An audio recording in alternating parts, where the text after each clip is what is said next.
Hello everyone, dear student. Today we will do the proof of Bayes theorem. बहुत request आ रही थी कि ma'am Bayes theorem तो आपने करा दी, उसका प्रूफ भी करा दीजिए. उसके हम इलस्ट्रेशन कर चुके हैं उसके एक्सरसाइज के. आज कुछ मिसलेनियस एक्सरसाइज, उसके एग्जाम्पल्स और उसका प्रूफ करेंगे हम बेस थ्योरम का.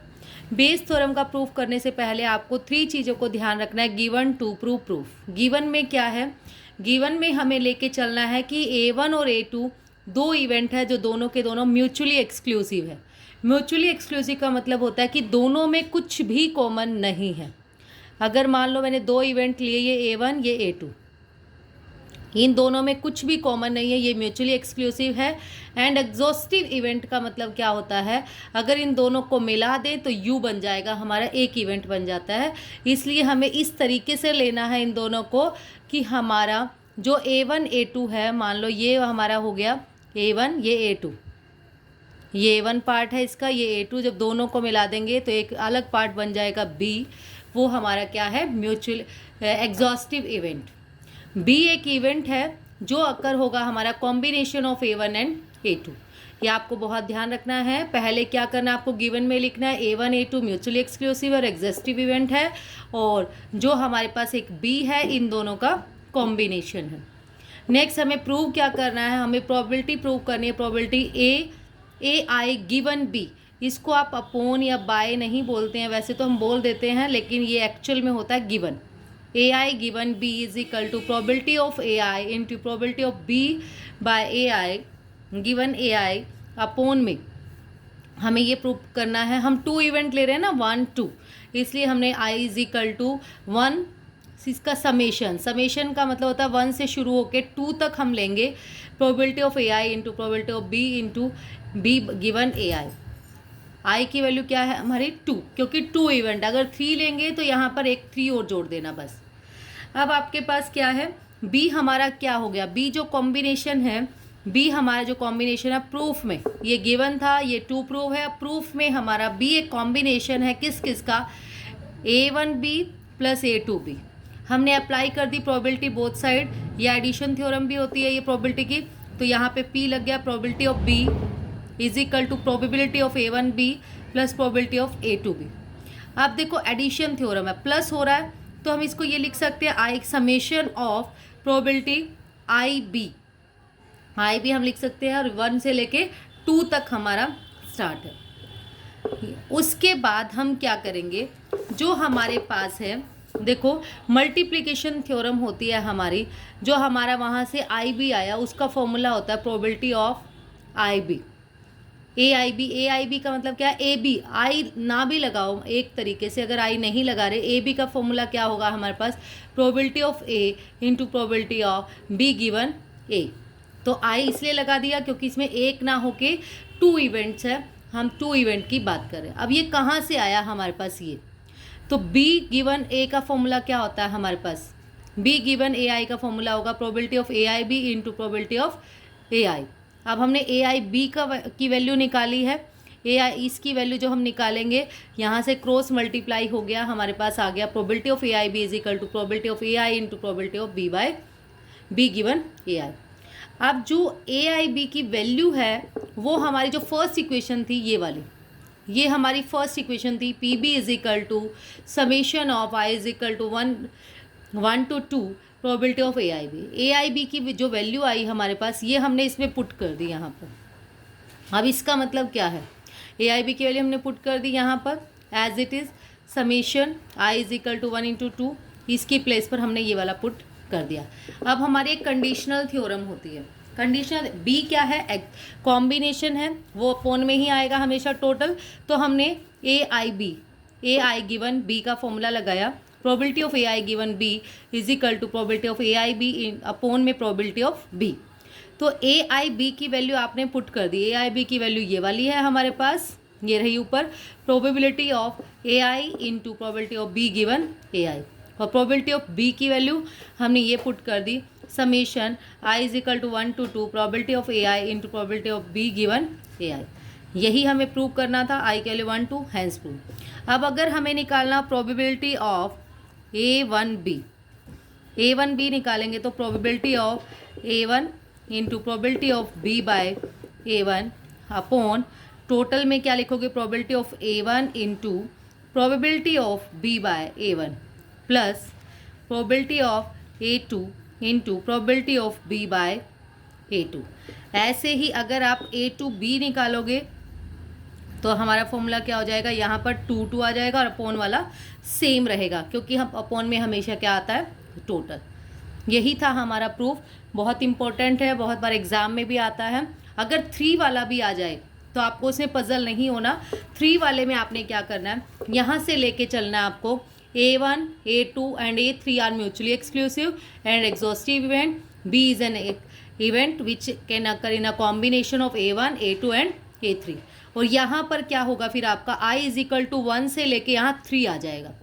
ऊपर का सेम रहेगा, AI given B is equal to probability of AI into probability of B given AI, और यहाँ पर 1 से लेके 3 तक, यहाँ 3।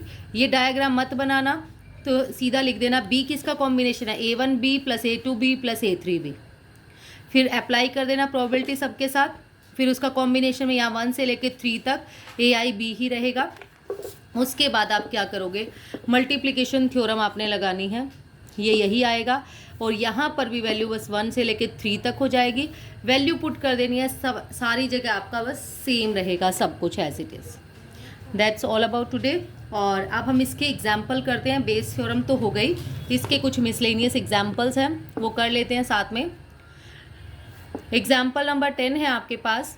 The probability of X, Y and Z becoming managers are 4/9, 2/9, 1/3 respectively. The probability that the bonus scheme will be introduced if X, Y and Z become managers are 3/10, 1/2 and 4/5 respectively. Probability बताइए that bonus share will be introduced. Bonus share हमारा क्या हो, introduce. किसी ने नहीं कहा कि X company introduce करे, X मैनेजर, Y मैनेजर या Z, कुछ नहीं कहा। तो हमें टोटल प्रोबेबिलिटी लेनी है।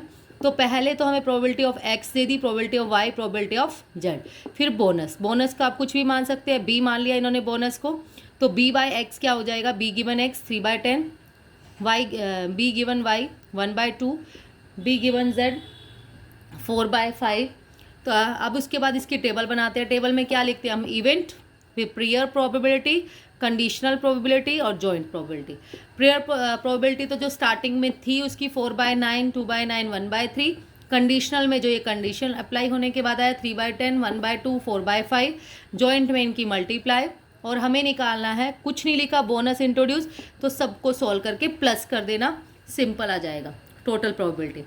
Next is if the bonus scheme has been introduce what is the probability that the manager appointed was X वाला हो, मतलब फर्स्ट वाले की निकालनी है हमें। Joint probability of X upon में सम ऑफ जॉइंट प्रोबेबिलिटी, ये फॉर्मूला आप लगा सकते हो।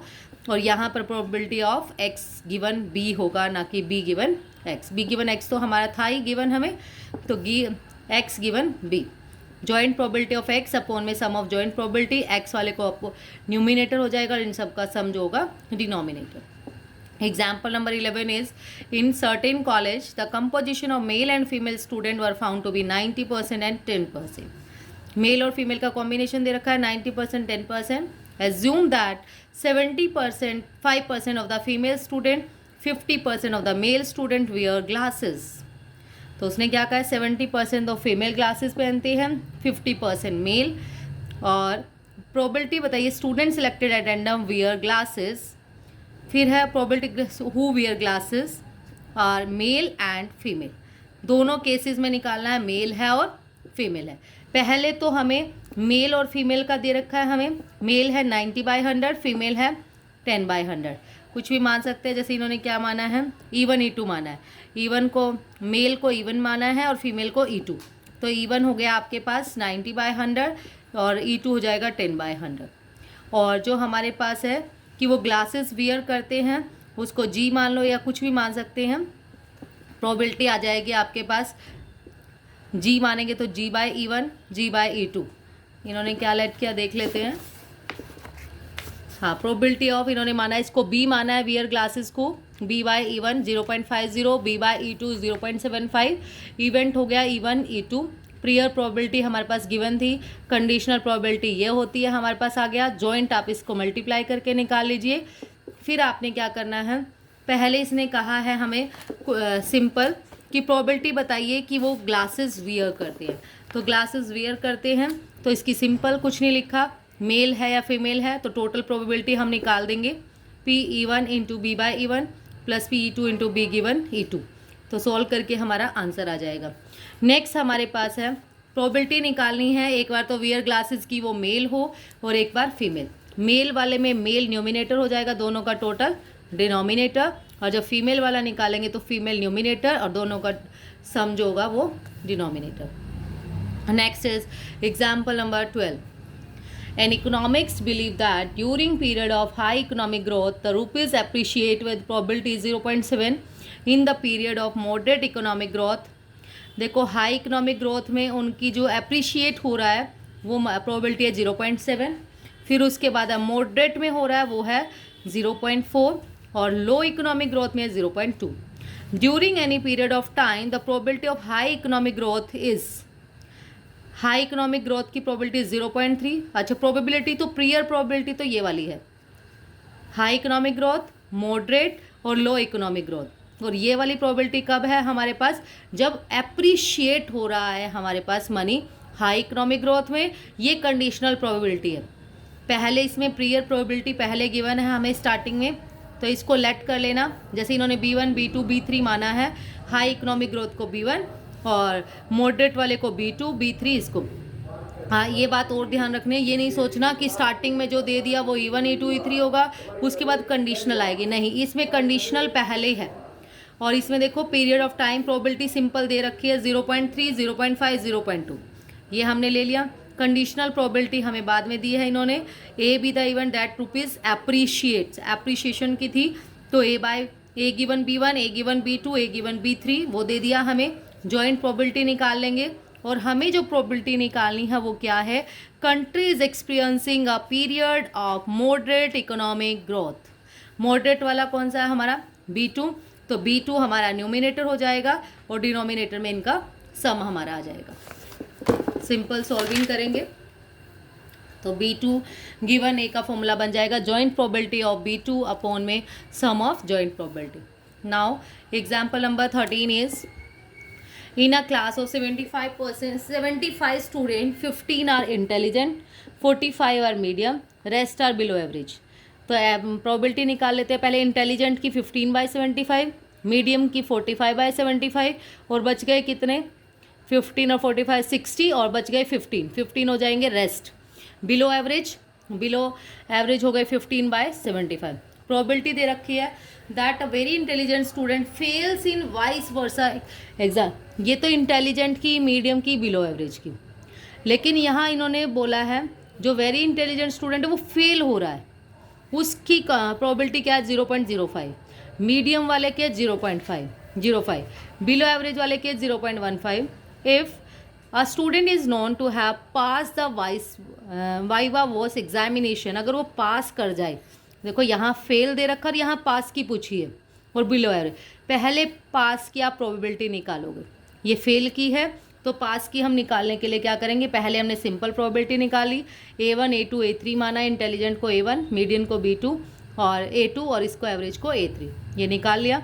उसके बाद B गिवन A1 क्या होगा, माइनस करके निकालना पड़ेगा क्योंकि हमें पास की निकालनी है और गिवन फेल की है, तो 1 में से माइनस कर दिया 0.05, 0.95, मीडियम वाले का हो जाएगा 1 माइनस 0.05 है, 0.95 आएगा, और जो बिलो एवरेज है 0.15 है, 0.85 आएगा। अब हमारे पास सिंपल क्वेश्चन हो गया। अब हम A1 ये लिख लिया, प्रोबेबिलिटी निकाल ली हमने, A1 A2 A3, फिर प्रियर प्रोबेबिलिटी, फिर कंडीशनल प्रोबेबिलिटी आ गई, फिर जॉइंट प्रोबेबिलिटी, और हमें निकालना है बिलो एवरेज, मतलब 3 निकालना है। A3 गिवन B हम निकाल देंगे joint probability of A3 upon में इनका sum. Next is, you note that your officer is happy in 60% case of your call। 60% case में हैप्पी है तो इट मीन्स 40% में हैप्पी नहीं होगा। You have also noticed that if he is happy he accede to your request with the probability of 0.4। अगर happy है उस case में वो हमारी रिक्वेस्ट को एक्सेप्ट कर लेता है, उसकी प्रोबेबिलिटी 0.4। और नॉट हैप्पी है उस वाले में करता है 0.1। You can call on him one day and he AC to your request, probability बताइए वो हैप्पी है। तो सिंपल क्वेश्चन है, E1 E2 मान लिया हमने इसको, हैप्पी वाले को नॉट हैप्पी E2 हो जाएगा। और फिर हमारे पास आ जाएगा हमारा, अगर हम इसको मानते हैं कि रिक्वेस्ट एक्सेप्ट करता है आर वाले को, आर गिवन E1 हो जाएगा हमारा 0.4, तो आर गिवन E2 हो जाएगा 0.1। अब हैप्पी वाले की निकालनी है, मतलब E1 निकालना है हमें, E1 गिवन आर। तो प्रोबेबिलिटी ऑफ E1 0.6 0.4, फिर कंडीशनल प्रोबेबिलिटी हो गई, जॉइंट इनको मल्टीप्लाई करके फर्स्ट वाला हमें निकालना है हैप्पी की। तो E1 given are bye are नहीं बोलते, वैसे मैथ्स में रॉन्ग माना जाता है, इसलिए कई बार माइंड में वही सेट होता है कि हम उसको बाय बोल देते हैं, वैसे गिवन है। E1 गिवन आर हमें निकालना है, joint probability of E1 upon में सम ऑफ जॉइंट प्रोबेबिलिटी, तो इसको न्यूमिनेटर अपॉन में टोटल आ जाएगा। Next is example number 15, there are 4 boys and 2 girls in a room number 1 and 5 boys and 3 girls in room number 2। A girl from one of the 2 room laughed loudly. कितने हैं हमारे पास, 4 boys और 2 girls हैं room number 1 में, 5 boys और 3 girls हैं room number 2 में। 2 room में से वो जल्दी तेज़ी से हंसते हैं, अ girl from one of 2 room. अब हमें पता नहीं कौन से रूम में से, प्रोबेबिलिटी बताइए the girl who laughed from room number 2। पहले तो हमें रूम सेलेक्ट करने पड़ेंगे, रूम कितने हैं, 1 2 रूम है, तो प्रोबेबिलिटी हो जाएगी हमारी 1/2 1/2।